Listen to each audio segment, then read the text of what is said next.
And welcome to all the viewers on SurvivalReport.com. This is our 7th S&P training video for the year. It's the month of July, so we're working on number 7 right now.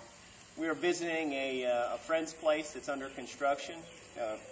Why I'm dressed a little different than I'm normally dressed in some of the other videos and that. The friend just happens to be like-minded in that, so we're talking a little bit about defending his house and different things that he can do. He's kind of new to this, so he suggested if you want to make a video, put it on the forum, that sort of thing. Feel free to go ahead. So we're going to take this opportunity because it's not every day that you can do some of the shooting safely from inside a house before the windows go on and different things like that. Well, what I want to talk about first is, obviously, an average suburban home isn't exactly a fortress. It's pretty common sense stuff, guys. That box of truth site, somebody could maybe put a post of it, of a link to it on this thread. That'll show you, what a bullet will do to various different levels of thicknesses of wall material and different sort of things like that.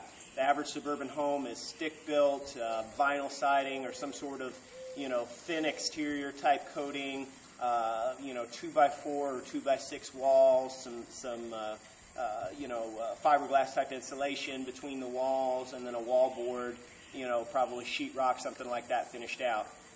Seems pretty thick, when you wrap on it and stuff like that. If you're not very used to some of the building trade work and things like that, but really it won't stop anything.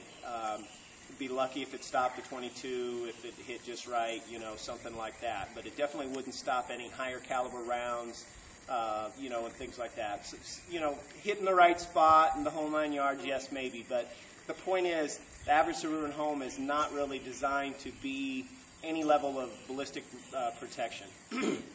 These walls right here that Willis is building is, of course, that's not his real name, are built that way, and we'll show you an interior view of it here in a little bit. But he's in a different state. It's not something anybody's going to recognize, so we don't have any problem, and he okayed us talking about it.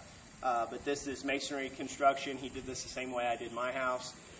Poured the wall solid, put rebar in the walls, things like that.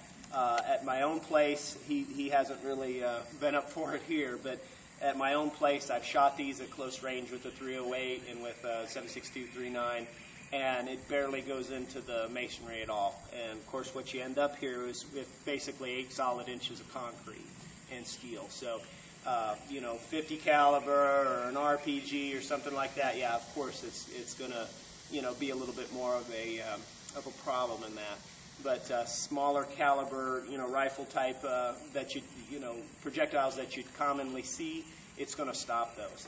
So you first off, you need to know what your house is made of, things like that, and know how to work it. The thing we want to talk about today, though, is like using windows and such in a house. Really, our house should be our defensive area of last resort. In other words, we don't want to have to fight right here. Okay, we don't want to have to have the whole engagement with with us sticking rifles out the windows and things like that. Why? Our children are going to be right here probably. Our wives are going to be right here. Our back will be essentially against the wall. Okay, this is why for years we've told folks, this is why you need OPs. This is why you need to be aggressively patrolling, things like that. You want to have as many fights as you can out away from your areas where your families are in that. Okay, so I'm getting a little rambly, so we're going to have to keep this to the subject at hand. Sorry about that. Lots of good stuff on defensive stuff that you'll see more of on the videos on the site. Using windows. One thing, and we get these programs sometimes from watching movies and stuff like that, is you see the guy, and I'm using a red gun today, is you see the guy and he's kind of just sticking everything right here out the window. And of course, from the side view, you can see half of the weapon and things like that, and it's a dead giveaway. It's further negatively reinforced if you go to like an IDPA shoot or an IP6 shoot or something like that, and they got the little plywood frontages like it's a building, and you see the little cool daddy guys, and he shoves his rifle right out the window hole or the door hole. That's not a good idea. In a close quarters environment, it means you're getting your weapon took. At some of the things we'll do here that you'll see with the shooting, it's a dead giveaway to where you're at. Also, right here, I am framed. Okay, I'm very easily framed between these windows. Okay. It's very easy to direct fire because you're going to be able to say, third window on the left, whatever, and also I could just walk my fire in, that sort of thing. So while we'll need to use windows, there's a way to use them and a way not to use them. Now, one thing we need to do is just stepping back a little bit, and you might need to get closer if you can't hear or whatever.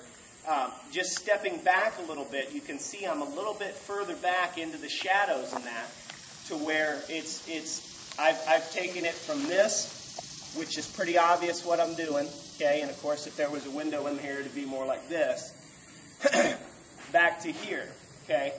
Now, I still have the protection and the angles in that.